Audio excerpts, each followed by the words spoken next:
వెంకటేశాయ. గురుర్బ్రహ్మా గురుర్విష్ణుః గురుర్దేవో మహేశ్వరః గురుః సాక్షాత్ పరం బ్రహ్మ తస్మై శ్రీ గురవే నమః. జటిలం చీరవసనం దండకారణ్యవాసినం మునివేషధరం ధ్యాయేత్ అరణ్యే కాండ ఉత్తమే. శ్రీరామచంద్ర పరబ్రహ్మణే నమః.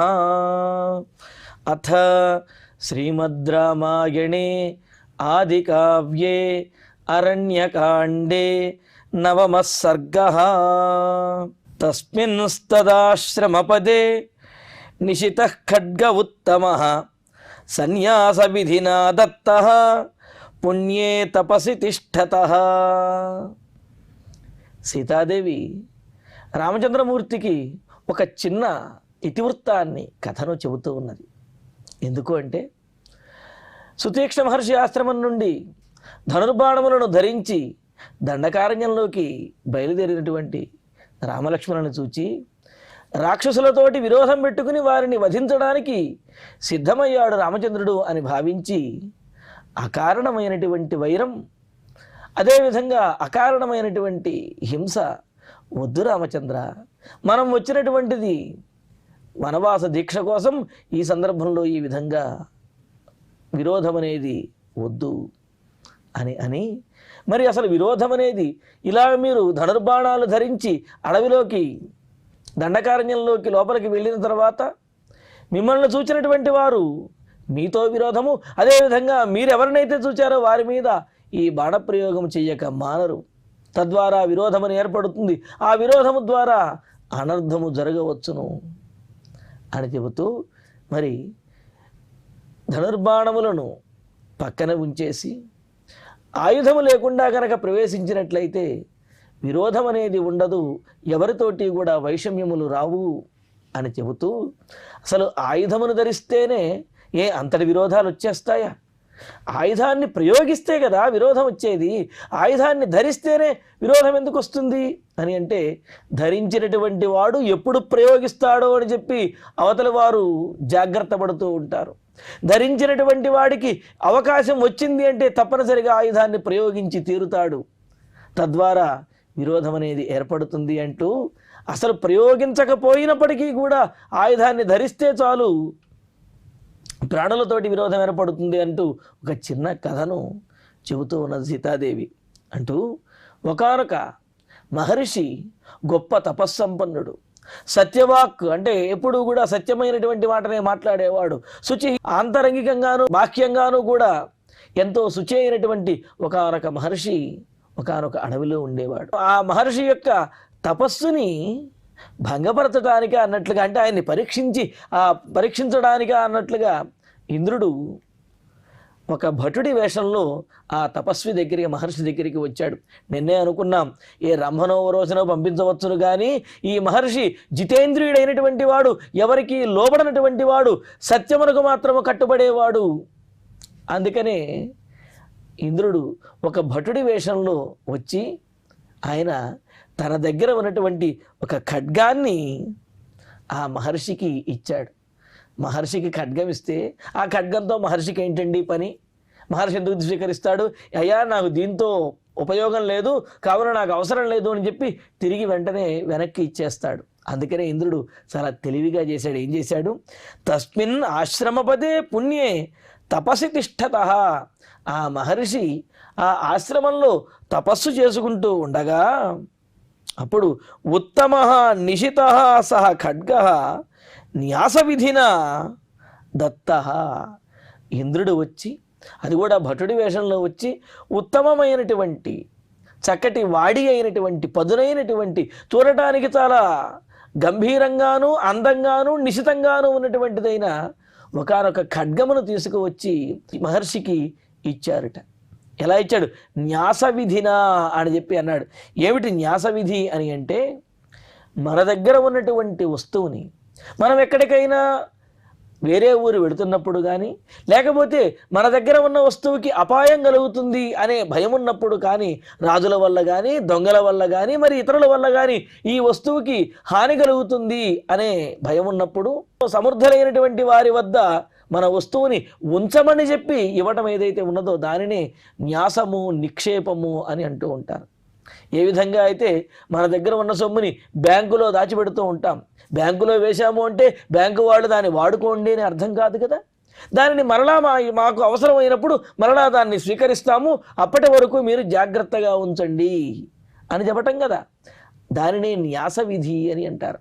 అలాగ ఇంద్రుడు తన వద్ద ఉన్నటువంటి ఒక ఉత్తమమైనటువంటి ఖడ్గాన్ని, అయ్యా ఇప్పుడు ఈ ఖడ్గాన్ని నేను రక్షించలేకపోతున్నాను, తపస్సులైనటువంటి మీరు ఈ ఖడ్గాన్ని రక్షించగలరు, పైగా ఎవరి దగ్గర పడితే వారి దగ్గర విలువైన వస్తువులను కనుక ఇచ్చి ఉంచమని చెప్పామంటే వాళ్ళు దాన్ని స్వాహా చేసేయవచ్చును, వారు స్వాధీనం చేసుకుని మరలా వచ్చినప్పుడు తిరిగి ఇవ్వకపోవచ్చును.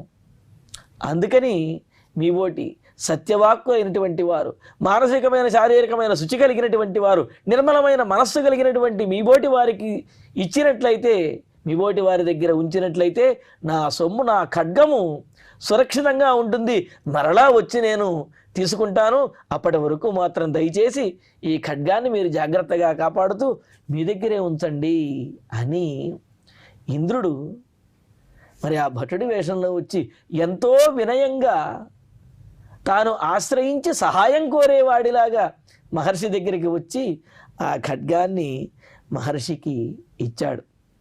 చూడండి, రాజచోరాధిక భయాత్ దాయాదానాంచ వంచనాత్ స్థాప్యతే అన్యగృహే ద్రవ్యం న్యాసస్స పరికీర్తిత అని చెబుతూ, దాయాదుల వల్ల భయం వల్ల కానీ, రాజుల వల్ల కానీ, దొంగల వల్ల కానీ, వంచన అంటే మోసం వల్ల కానీ భయంతో ఉన్నటువంటి వాడు, తమ విలువైన వస్తువుని కోల్పోతాము అనే భయంతో ఉన్నవాడు ఆ వస్తువుని వేరే వారి దగ్గర ఉంచడం ఏదైతే ఉన్నదో, అంటే మరలా తీసుకుంటాము అని చెప్పి ఉంచడం ఏదైతే ఉన్నదో దానిని న్యాసము అని చెప్పి అన్నారు. ఆ విధంగా న్యాసంగా నిక్షేపంగా ఆ ఖడ్గాన్ని మహర్షికి ఇచ్చాడు. ఇస్తే మరి మహర్షి ఆయన సత్యవాక్ పరిపాలకుడు, తాను అన్నాడు అంటే చేస్తాను అన్నాడంటే దాన్ని తప్పనిసరిగా చేసి తీరుతాడు.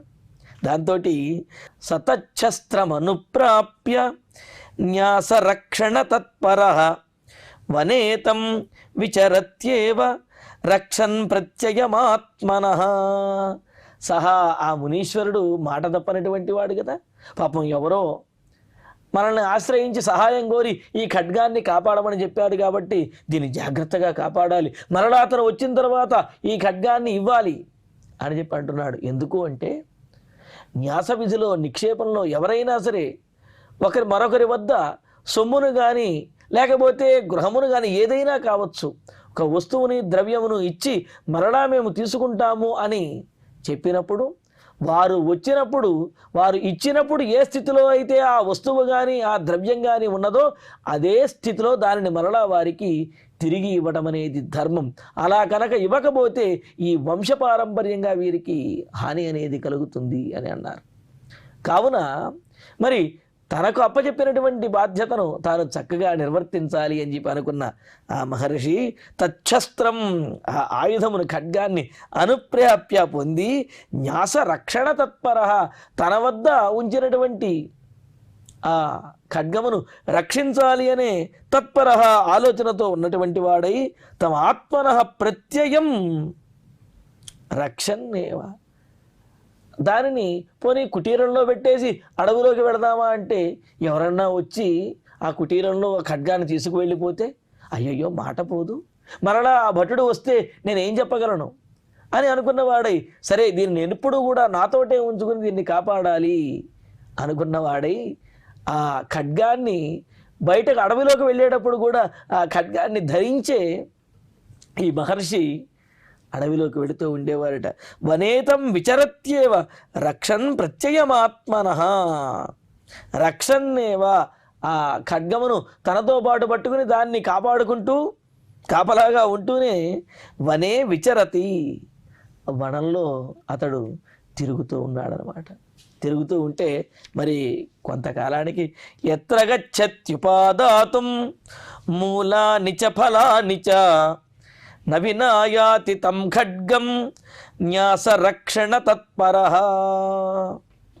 ఇంకా న్యాసరక్షణ తత్పరత అంటే తన వద్ద ఉంచినటువంటి వస్తువుని కాపాడి మరలా తిరిగి ఇవ్వాలి అనే తత్పరత, ఆ ధ్యేయం ఏదైతే ఉన్నదో దానితోటే ఉన్నటువంటి ఈ మహర్షి ఇంకా మూలాన్ని చ ఫలాన్ని చ ఉపాదాతం, ఆ అడవిలోకి కందమూలములను ఫలములను కోసుకోవడానికి వెళ్ళేటప్పుడు కూడా ఎత్ర గచ్చతి, ఎక్కడెక్కడికైతే అతను వెళుతున్నాడో ఆ వెళ్ళినటువంటి ప్రతి చోటకి కూడా తమ్ ఖడ్గం వినా నయాతి, ఆ ఖడ్గం లేకుండా వెళ్ళేవాడు కాదు, ఖడ్గాన్ని ధరించే వెళుతూ ఉండేవాడు అనమాట.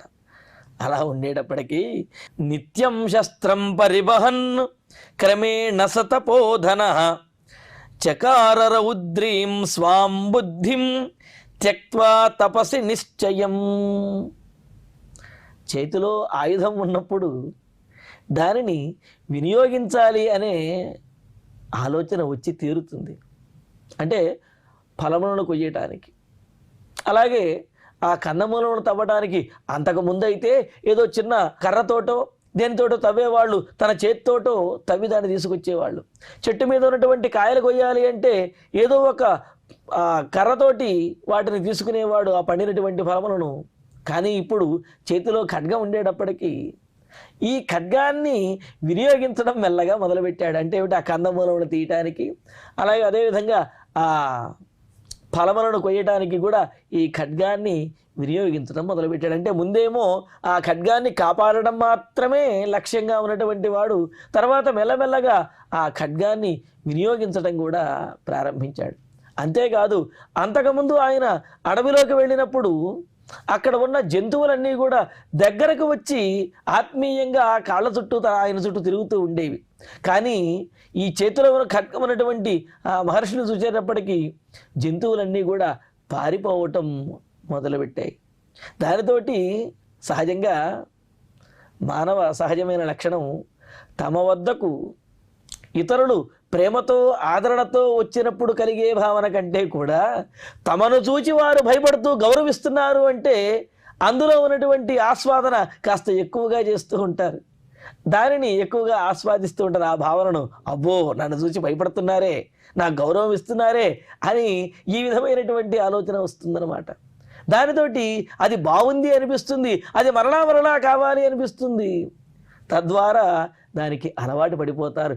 అలాగా ఇతరులు తనను చూచి భయపడటం అనేది వారు కొంతమంది కోరుకుంటూ ఉంటారు కదా. అలా ఇక్కడ చూడండి, మహర్షి సాత్విక మూర్తి అయినటువంటి మహర్షి ఆ చేతిలో ఖడ్గం ఉండేటప్పటికీ జంతువులు, చిన్న చిన్న జంతువులు ఏవైతే ఉన్నాయో అంతకుముందు ఆ మహర్షి దగ్గరికి వచ్చి తిరుగుతూ ఉండేటటువంటివి మహర్షి దగ్గరికి రాకుండా పారిపోవటం మొదలుపెట్టాయి. అయితే మహర్షి కూడా మొదట్లో అయ్యో నా దగ్గరికి రావటం లేదనుకునేవాడు.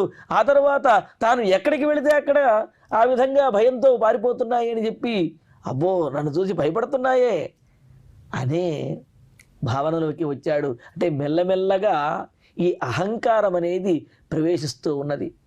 మొదట ఖడ్గాన్ని కాపాడాలి అని అనుకున్నాడు, ఆ తర్వాత ఖడ్గాన్ని చిన్న చిన్న పనులకి వినియోగించడం మొదలుపెట్టాడు. ఆ తర్వాత ఆ ఖడ్గం చూసి మిగతావి బెదిరిపోతూ ఉంటే తాను బలవంతుడిని అనే ఒకనొక భావన అనేది కలిగినదనమాట. తద్వారా ఇంకా నిత్యం శస్త్రం పరివహన్ క్రమేణ సతపోధన అన్నట్లుగా అలా ఆ ప్రతిరోజు కూడా ఆ ఖడ్గాన్ని ధరించే అలా వెళుతూ ఉన్నాడు.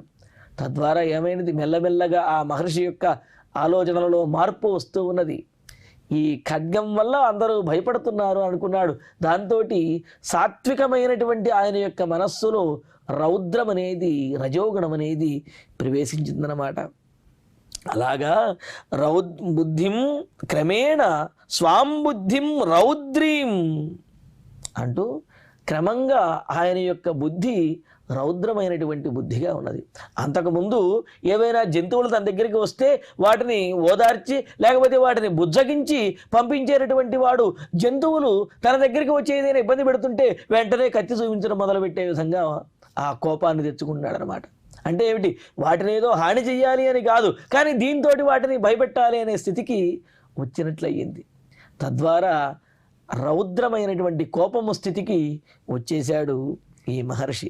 అంటే కత్తిని ప్రయోగించకపోయినా కత్తిని, ఆ ఖడ్గమును ధరించడం ద్వారానే ఆ ఖడ్గము యొక్క సాంగత్యంతో సాత్వికమూర్తి అయినటువంటి మహర్షి యొక్క మనస్సులో రౌద్రమైనటువంటి భావనలు వచ్చేశాయి. అంటే ఆయుధం యొక్క సాంగత్యము మనిషిలో ఆ ఉత్సాహాన్ని, ఆ ఉద్వేగాన్ని, ఆవేశాన్ని పెంచుతుంది అనేది దీని ద్వారా తెలుస్తుందన్నమాట. అంటే ఈ విధంగా ఖడ్గ సాంగత్యంతో మహర్షి సాత్వికమూర్తి క్రోధంగా మారిపోయాడు. అంటే అక్కడ ప్రభావం, ఆయుధం యొక్క ప్రభావం తెలుస్తూ ఉన్నది. ఎలాగైతే ఇంతకుముందు చెప్పినట్లుగా అగ్నికి దగ్గరగా పెట్టినటువంటి ఇంధనము, ఆయుధము ధరించినటువంటి రాజు వాళ్ళు ఊరికినే ఊరుకోరు. అగ్నికి దగ్గరగా పెడితే ఇంధనం ఏం చేస్తుంది? ఇంధనాన్ని, ఆ ఇంధనం మరింత అగ్నిని ప్రజ్వరిల్లా చేస్తుంది, ఇంధనం కాలుతూ ఉంటుంది. అలాగే ఖడ్గాన్ని, ఆయుధాన్ని ధరించినటువంటి రాజు కూడా ఆ ఆయుధాన్ని ప్రయోగించడానికే ప్రయత్నిస్తాడు.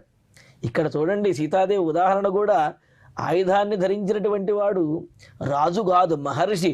మహర్షి అయినటువంటి వాడికే, సాత్వికమూర్తికే ఖడ్గాన్ని ధరించేటప్పటికి ఈ విధమైనటువంటి రౌద్ర ప్రభావము, రౌద్రమూర్తిగా మారాడు అని అంటే, మరి రాజు అయినటువంటి నీవు ఆయుధాన్ని కనుక ధరించినట్లయితే రామచంద్ర, తప్పనిసరిగా ఆయుధాన్ని నీవు ప్రయోగిస్తావు.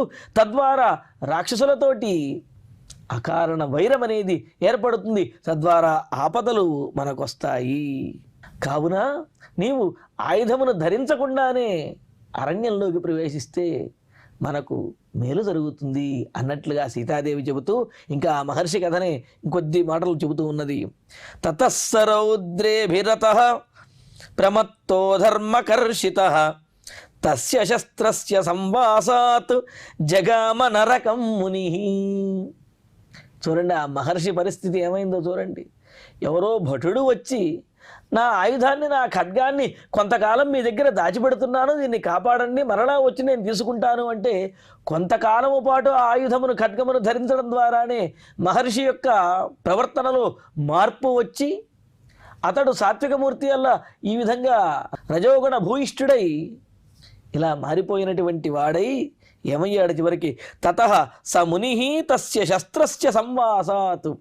ఆ శస్త్రము యొక్క, ఖడ్గము యొక్క సహవాసంతో, సంపర్కంతో, సాహచర్యం వలన రౌద్రే అభిరతః, ఇంకా రౌద్రమైనటువంటి క్రూరకర్మలు ఏవైతే ఉన్నాయో, క్రూరమైనటువంటి పనులు చేయడానికి ఆయన మెల్లమెల్లగా అలవాటు పడిపోయాడు. అంటే ఆ ఆయుధమును ప్రయోగించడము, ఆయుధము ద్వారా దండించడము, హింసించటము, ఈ విధమైనటువంటి ప్రవృత్తి మెల్లమెల్లగా ఆ మహర్షికి వచ్చేసింది. ఇలాగా ఆ ఆయుధమును ధరించిన ఆయన ఈ విధంగా రౌద్రకర్మ ప్రవృత్తి కలిగిన వాడై, అభిరత, ఇక వాటి ఎందే ఆసక్తి కలిగిన వాడై క్రూరమైనటువంటి పనులనే చేస్తూ, ప్రమత్త, ధర్మాన్ని మర్చిపోయాడు. అహింస పరమో ధర్మ అన్నట్లుగా ఆ అహింసా ధర్మాన్ని మర్చిపోయి హింసా ప్రవృత్తికి అలవాటు పడిపోయినటువంటి వాడై, ఇంకా అధర్మకర్షిత, అధర్మం చేత పీడించబడిన వాడై, అంటే అధర్మము ఆవరించి నరకం జగామ, ఆ మహర్షి చివరికి నరకానికి వెళ్ళిపోయాడు.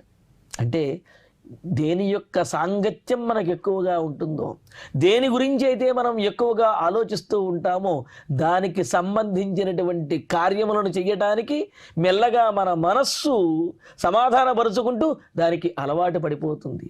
అందుకే కదా ధ్యాయతో విషయాన్ పుంసః సంగస్తేషూపజాయతే అని చెప్పి భగవద్గీతలో చెబుతూ, సంగాత్ సంజాయతే కామః అని, ఆ సాంగత్యం వల్ల కామము, ఆ కోరికలు అనేవి కలుగుతూ ఉంటాయి అని. అందుకనే కుర్రవాళ్ళకి, యువకులకి పెద్దవాళ్ళు చెబుతూ, నాయనా నువ్వు పరిహాసంగానైనా చమత్కారంగానైనా సరే వ్యసనములకు బానిస అవ్వవద్దు అంటున్నారు. ఎందుకని అంటే, ఏదో ఒక్కసారే కదా, ఏదో రుచి చూడటానికే కదా, పరిహాసానికే కదా అని చెప్పి ఒక్కసారి కనుక ఆ వ్యసనాన్ని రుచి చూడటం, ఆస్వాదించడం కనుక ప్రారంభించినట్లయితే 1 2 అవుతుంది, 2 3 అవుతుంది, ఇక 3 నుంచి ప్రారంభం అవుతుంది. ఇంకా ఆపటం అనేది కష్టం అవుతుంది. కావున వ్యసనములకు దూరంగా ఉండాలి. వ్యసనములకు ఉపకరించేటటువంటి వస్తువులు ఏవైతే ఉన్నాయో వాటికి కూడా దూరంగా ఉండాలి. ఎందుకంటే ఆ వస్తువు దగ్గర ఉన్నదంటే దాన్ని వినియోగించాలి అని చెప్పి అనిపిస్తుంది. వినియోగించడం ప్రారంభించిన తర్వాత మెల్లగా మార్పు వచ్చేస్తుంది. మరి ఇక్కడ మహర్షి కూడా తపస్సు చేసుకునేటువంటి వాడు. ఇంద్రుడు వచ్చి ఆ భటుడి వేషంలో వచ్చి ఈ ఖడ్గాన్ని కాపాడండి అని దగ్గర పెడితే దాన్ని కాపాడటం కోసం తనతో పాటు తీసుకువెళ్ళినటువంటి వాడు దానిని మెల్లగా ఆ పండ్లు కందమూలములు కొయ్యడానికి వినియోగించాడు. ఆ తర్వాత తన దగ్గరికి వస్తున్నటువంటి జంతువులను బెదిరించడానికి వినియోగించాడు. ఆ తర్వాత వాటిని దండించడానికి వినియోగించాడు. ఇంకా ఆ తర్వాత హింసించడానికి వినియోగించడం మొదలుపెట్టాడు. అంటే ఒకదాని తర్వాత ఒకటి ఒక్క అడుగే కదా అంటే మొదటి అడుగు తప్పు అనిపించదు, మొదటి అడుగు వేసినటువంటి వాడికి రెండో అడుగు తప్పు అనిపించదు, ఆ తర్వాత మూడో అడుగు తప్పు అనిపించదు. ఇలాగా తప్పు చేస్తూ పోతే తప్పు అనిపించకుండా తప్పులోకే వెళ్ళిపోతారు. అందుకనే అసలు ఆరంభం అనేది ఉండకూడదు అని మన పెద్దవాళ్ళు చెబుతుంటారు కదా. అందుకని అంత్యనిష్ఠూరం కంటే ఆదినిష్ఠూరం మేలు అని చెప్పేది. అందుకనే మొదట్లోనే గట్టిగా దండించడం, గట్టిగా తిట్టడం అనేది ఎందుకు చేస్తారు పెద్దవాళ్ళు? మొదట్లోనే దాన్ని ఖండించేసేయాలి, మొదట్లోనే ఆ వ్యసనములు రాకుండా చూడాలి అనేది వారి యొక్క తాత్పర్యం అన్నమాట. అందుకని ఇక్కడ సీతాదేవి చెబుతున్నది, ఆ మహర్షి సత్వగుణ సంపన్నుడైనటువంటి మహర్షే తన దగ్గర ఊరికినే ఉంచినటువంటి ఖడ్గము కారణంగా సాత్వికమూర్తి అల్లా క్రూర ప్రవృత్తికి అలవాటు పడిపోయాడే, అటువంటిది క్షత్రియ వంశంలో జన్మించి ఆయుధమును ప్రయోగించడంలో ఆరితేరినటువంటి మీరు ఈ ధనుర్బాణాలు ధరించి కనుక అడవిలోకి వెళితే వీటిని ప్రయోగించకుండా ఉంటారా? ప్రయోగించేటటువంటి సందర్భం రాకుండా ఉంటుందా? కావున రామచంద్ర ఆయుధములు వద్దు అని అంటూ, ఏవమే తత్పురావృత్తం శస్త్ర సంయోగ కారణం అగ్ని సంయోగవద్ధేతు శస్త్ర సంయోగ ఉచ్యతే శ్రేయాచ్చ బహుమానాచ్చ స్మారయే త్వాం న శిక్షయే. ఇంకా సీతాదేవి చెబుతున్నది, రామచంద్ర పూర్వం జరిగినటువంటి ఈ వృత్తాంతం విన్నావు కదయ్యా, ఈ విధంగా మహర్షి అలా మారిపోయాడు. కావున ఈ ఆయుధ సంపర్కం శస్త్ర సంయోగ కారణం, ఆయుధమును ధరించి ఉండటం, ఆయుధముతో కూడి ఉండటం వల్ల ఏతత్పురావృత్తం, ఆ మహర్షి ఆ విధంగా నరకం పాలు అవ్వవలసి వచ్చింది, నరకాన్ని పొందవలసి వచ్చింది. అగ్ని సంయోగవతు, అగ్ని సంయోగములాగా శస్త్ర సంయోగం కూడా ప్రమాదకారి అన్నారు. అంతే కదండి, అగ్ని దేనినైనా సరే లోహమును కూడా ఏం చేస్తుంది? మెత్తపరుస్తుంది, వంచి పాడేస్తుంది. ఉక్కండి ఇది, ఇనుమండి ఏమవ్వదు అంటే దేని దగ్గరైనా ఏం అవ్వకపోవచ్చు, కానీ అగ్నిలో కనుక పెడితే ఇనుము కూడా మెత్తబడిపోతుంది, వంగిపోతుంది.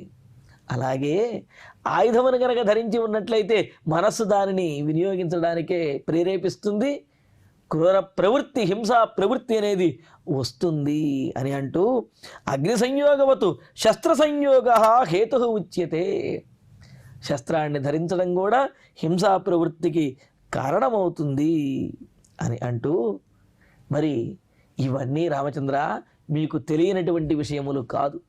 అయినప్పటికీ కూడా నాకు మీ మీద ఉన్నటువంటి ప్రేమతోటి, మీ వద్ద ఉన్నటువంటి చనువుతోటి, ఆదరంతో, నా మీద మీకు ఉన్నటువంటి ఆదరము వలన ఈ విషయాలన్నీ కూడా స్మారయే, మీకు గుర్తు చేస్తున్నాను. నేనేదో ఉపదేశిస్తున్నాను, బోధిస్తున్నాను అంటలేదు, మీకు తెలిసిన విషయాలనే సమయానికి గుర్తు చేస్తున్నాను. నతు శిక్షయే, నేను మీకు శిక్షించడానికి అంటే ఏమిటి, మీకు శిక్షణ ఇవ్వడానికి నేను రాలేదు, మీకు తెలిసిన విషయంలోనే గుర్తు చెయ్యడానికే నేను ఈ విధంగా మాట్లాడుతూ ఉన్నాను. కావున రామచంద్ర ఈ అస్త్రశస్త్రములను ఇప్పుడు ధరించి దండకారణ్యంలోకి వెళ్ళడం అంత క్షేమకరం కాదు అని అంటూ, నకథంచన సాకార్య గృహీత ధనుషాత్వయా బుద్ధిర్వైరం వినాహంతుం రాక్షసాన్ దండకాశ్రితాన్ అపరాధం వినాహంతుం లోకాన్ వీరన కామయే. రామచంద్ర కాబట్టి గృహీత ధనుషాత్వయా, ధనుస్సును ధరించినటువంటి నీ చేత వైరం వినా దండకాశ్రితాన్, విరోధము లేకుండా దండకారణ్యంలో ఉన్నటువంటి రాక్షసులు ఎవరైతే ఉన్నారో రాక్షసాన్, రాక్షసులను హంతుం, చంపటం ఏదైతే ఉన్నదో చంపడానికి సా బుద్ధి కథంచన నకార్య, రౌద్రమైనటువంటి హింసా ప్రవృత్తితో కూడినటువంటి ఆ ఆలోచన, ఆ బుద్ధి నీలో ఎప్పుడూ కూడా ఉండకూడదు. నీవు ఆయుధమును ధరించినట్లయితే ఆ రౌద్రమైనటువంటి హింసా ప్రవృత్తితో కూడిన వధించాలి అనే బుద్ధి వస్తుంది. కానీ ఈ దండకారణ్యంలోకి ప్రవేశించి అకారణంగా శత్రుత్వం లేనటువంటి రాక్షసులని వధించటము అనే క్రూరమైనటువంటి పని నకార్య చేయకూడదు. వీరా రామచంద్ర, అపరాధం విన లోకాన్ హంతం నకామయే. అపరాధం చెయ్యనటువంటి ప్రాణులను హింసించడం నాకు ఇష్టం లేదు అని అన్నది. ఈ ఒక్క వాక్యం చాలు రామచంద్రమూర్తి సమాధానం చెప్పడానికి. సీతాదేవి ఏమన్నది? అపరాధం చెయ్యనటువంటి వారిని వధించడము నాకు ఇష్టం లేదు, కావున ఆ పని తమరు చెయ్యవద్దు అని చెప్పి అన్నది. మరి రామచంద్రమూర్తి సీతాదేవికి ఏమని సమాధానం చెప్పాడు? ఏ విధంగా వారు దండకారణ్యంలో విహరించారు, రాక్షసులతో ఎలా యుద్ధం చేశారు అనే విశేషాలను తరువాతి ప్రవచనంలో తెలుసుకుందాము. ఇక ఇప్పుడు శ్లోకాలను పారాయణ చేసుకుందాము.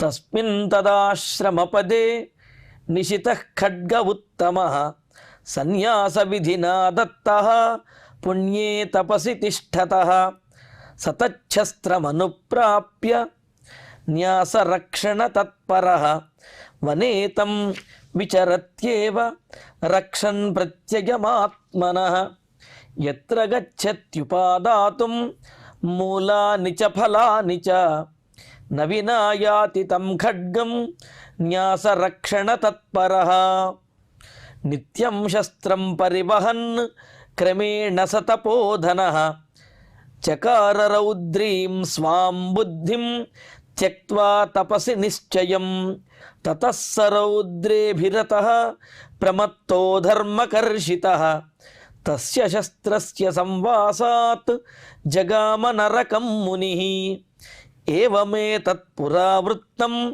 శస్త్రసంయోగ కారణం అగ్నిసంయోగవద్ధేతుః శస్త్రసంయోగ ఉచ్యతే స్నేహాచ్చ బహుమానాచ్చ స్మారయే త్వాం న శిక్షయే న కథంచ న సాకార్య గృహీతధనుషా త్వయా బుద్ధిర్వైరం వినా హంతుం రాక్షసాన్ దండకాశ్రితాన్ అపరాధం వినా హంతుం లోకాన్ వీరన కామయే. ఇత్యార్షే శ్రీమద్ రామాయణే ఆదికావ్యే అరణ్యకాండే నవమ సర్గే అష్టౌ శ్లోకాః. ఇక క్షమాప్రార్థన మంగళాంతంగా ఈ కార్యక్రమాన్ని పరిపూర్ణం చేసుకుందాము. యదక్షరపదభ్రష్టం మాత్రాహీనంతు యద్భవేత్ తత్సర్వం క్షమ్యతాం దేవ నారాయణ నమోస్తుతే. కాయేన వాచా మనసేంద్రియైర్వా బుద్ధ్యాత్మనా వా ప్రకృతే స్వభావాత్ కరోమి యద్యత్ సకలం వరస్మై నారాయణాయేతి సమర్పయామి. శ్రియః కాంతాయ కళ్యాణ నిధయే నిధయేర్ధినాం శ్రీవేంకట నివాసాయ శ్రీనివాసాయ మంగళం.